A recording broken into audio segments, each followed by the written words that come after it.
G'day legends, Blake here with another video, and recently I ordered some fish online, some Burmese rummy nose to be exact, and unfortunately they turned up looking like this. Obviously really sickly, really thin, a couple of DOAs in the bag, and I was really worried about the next few days if I'd have any survivors at all. And unfortunately, anytime you order fish online, it is a risky process and there's a number of things that could go wrong. So in this video, I'm going to run you through everything I looked for, every step I took to take them from how they arrived to how they look now, which is plump, well-colored, healthy, and thriving. So let's jump straight into the video so that you're prepared the next time you have some fish on your doorstep. So the first thing I'd recommend against, and for some people it is their first reaction, and that is to go and flame the company online. Don't grab the keyboard, don't grab the phone and sort of yell at some poor customer service worker who hasn't had anything to do with the process whatsoever. It's not going to get you a good outcome, and leaving 1-star reviews and all that stuff, it's just going to mean that the company's instantly going to get on the defensive. You're far better off to document the entire process, and that way you can be best placed to submit a claim and allow the company to do it right. Now, of course, if they don't do it right, even after providing great evidence, then you're at liberty to tell others around you, to warn them that these company potentially is going to sell you some dead fish and not make it good, but at least give them the opportunity to do that before you go and sort of assume that they've done the wrong thing on purpose.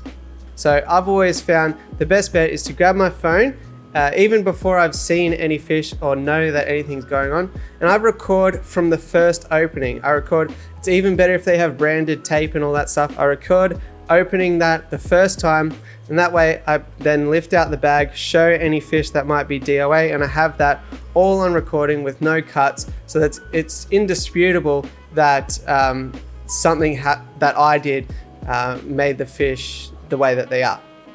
The more evidence you can put together that it has not been your fault, the better off you'll be. So once you got everything documented and you know that something's wrong and it's the critical time now, don't panic and just start to remove stress factors one by one. The easiest one and the most stable one to remove is heat, temperature. So a lot of times when fish are shipped and they stress out and they get sick, it's because of cold temperature. So for me, I have a heated room, so it's easy. I open the styrofoam box and I just leave it open over there in the corner. That way I'm not cross-contaminating with any of my tanks. I'm not doing anything other than just warming them up. They're still in sort of a darker environment, which can be another stressful thing, and I'm not moving them at all. So being able to just heat them as calmly as possible is going to go a long way.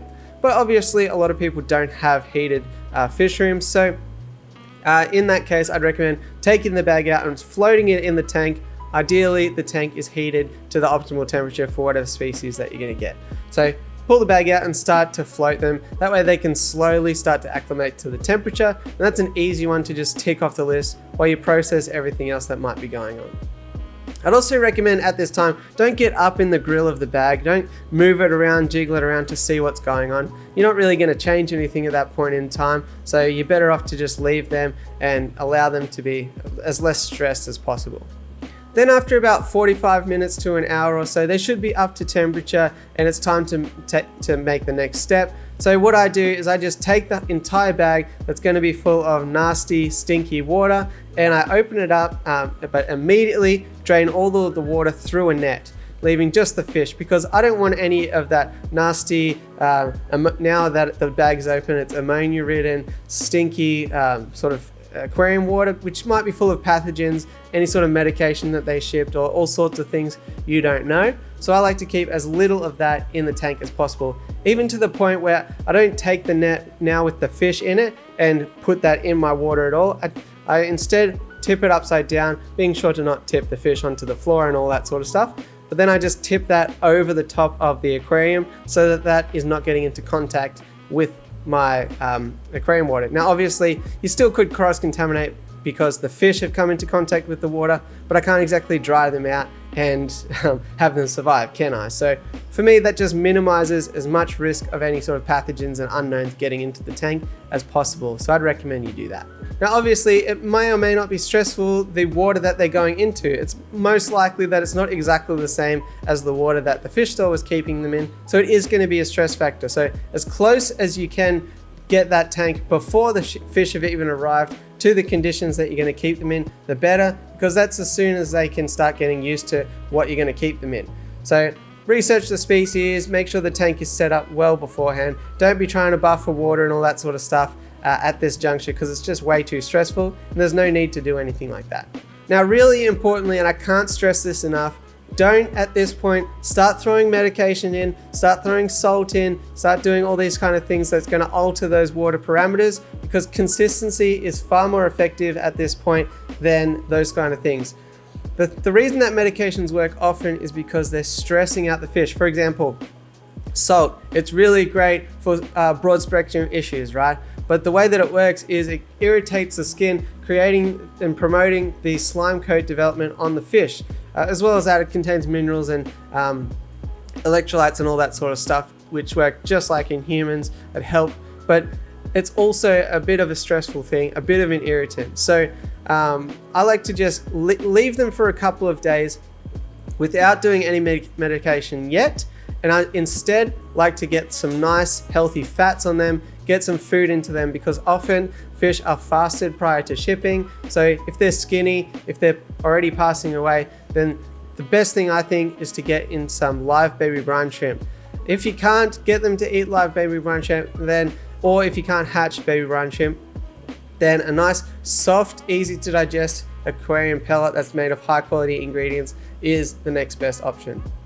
The other thing as well to consider is not doing one giant feeding, because a fish that's stressed out and kind of on the cusp is not likely to go and eat a 3-course dinner. You wouldn't if you had, a really severe cold or flu or any other thing going on with you. You wouldn't most likely go to an all-you-can-eat buffet, could you? You'd probably pick at like a couple of pieces of bread, maybe you'd have a little bit of soup here and there, and your appetite is going to be reduced, and that's pretty common in fish too. So if you can do a lot of smaller feedings, especially in those first 2-3 days, and hopefully you'll start to notice the bellies on the fish start to fill out, they're less sunken in and curved in. Hopefully you'll get some color back in them. That might take a couple of days, so don't stress too much about that, but yeah, feeding high quality foods is going to be great. The other one that might help with this is food that has garlic in it. Garlic can help to create that feeding response in fish. So you'll see there's quite a few foods on the market now that have garlic as an additive. So garlic enriched fish foods can really help to bring back the appetite of a fish so that they can start to put that fat on and start to fight off some of these things that are going on. Over this next 2-3 days, we're hoping to see some color come back into them, some behavior that start to become a bit more outgoing and all that sort of stuff, and start to relax. And it wouldn't be, unless I notice something really drastic going on, that I'd try to treat anything external at this point in time. What I'm really looking for is if they're not putting on weight despite me seeing them eat, and that's when I know that there's an internal parasite issue going on, and this is what I look for, this is what I target first. Internal parasites can be a bit of a tricky one to get rid of, and it's certainly a bit of a longer term process than treating something external like ick, which is super easy. But I like to target this one first, because if the fish are not getting the right diet, the right nutrients, then they're unlikely to be able to fight off anything external after the fact. So I like to clear them out first, make sure that they can then intake as much healthy stuff that I want them to have in their system to be able to fight off everything else. So I like to start off with levamisole, and then praziquantel, and then if they're still really thin, then I hit them with fenbendazole. Those 3 dewormers are what's available to me here in Australia. You might have better things available to you, and I think this video is probably already going to be long enough, so I have a treatment video here where I run into those a little bit more. Just be mindful that some medications are light sensitive, and the reason that I recommend all 3 is because unfortunately with deworming, there's not one catch-all sort of thing that's going to kill off every internal parasite. So you might have to do multiple rounds of these, and it might take 9, 10, 11, 12 days before you find that right thing. But this is definitely worth persisting with first of all, because if you've got internal parasites, then you're fighting an uphill battle. Then in this time, we should have noticed things like fungusing, fin rot, ick, which is little white spots, All those sort of external things should be pretty easy to spot. They're also far easier to gauge the progression of that because you can physically see what's going on there. So bulging eyes are another big one as well. As much as you can, fresh, clean water and good diet is going to help with all of this treatment process, but it's really just a matter of running them through one at a time. I don't like to do preventative medication because that's just my philosophy on things. I know other people think differently, and that's fine, but that's just my way of going about it. I don't just, smash some cold and flu tablets just for the sake of it, so I don't think my fish should endure that either. The only other thing that I do incorporate, and this is kind of an ongoing preventative thing, is I do like to throw in some tannin, some organic material. I have access to oak leaves, so I throw some oak leaves in there. Obviously, this is better for soft water species rather than hard water species. And you can either do it right at the start or you can do it after a few days of stabilization. I don't mind either way really, because it can have an antibacterial effect and it can provide places for them to hide, feel secure. Also, it will kind of tint the water a little bit, making a bit more of a safe environment for them.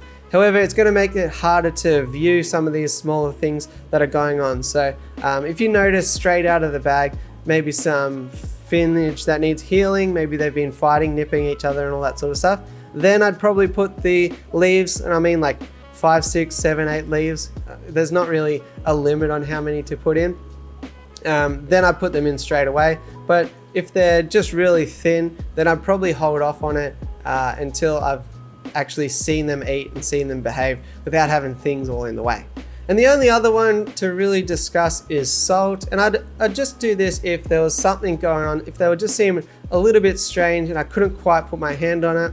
And I tried a few other different things, but there was nothing really left. I'd throw a bit of reef salt in there just to give them a bit more minerals, a bit more up and go, a bit more energy, and see if that works. So that's the only other one I'd really consider at this point. But I can't stress enough that it's really important to just get them in some nice consistent parameters, get them nice and up to temperature, and don't just smash them with everything all at once.